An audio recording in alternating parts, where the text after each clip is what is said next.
je suis ravie aujourd'hui de pouvoir vous présenter Tran Van Can, l'un des 4 grands maîtres de la première génération de l'art moderne vietnamien.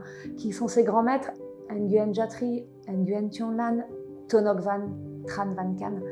Tran Van Can est un artiste vietnamien qui est né en 1910 et qui, en 1936, sort major ex aequo de l'école des beaux-arts de l'Indochine.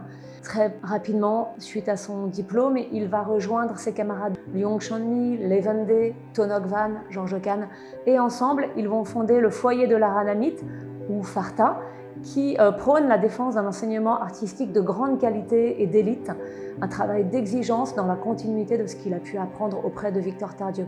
En 1945, Ton Van est le premier directeur vietnamien de l'école des beaux-arts de l'Indochine. Il appelle Tran Van Can à venir rejoindre son équipe d'enseignants et naturellement, en 1954, Tran Van Can lui succède à la direction de l'école des beaux-arts de l'Indochine. Nous avons donc la chance d'avoir aujourd'hui cette magnifique soie datée 1936 qui nous a été confiée à la vente.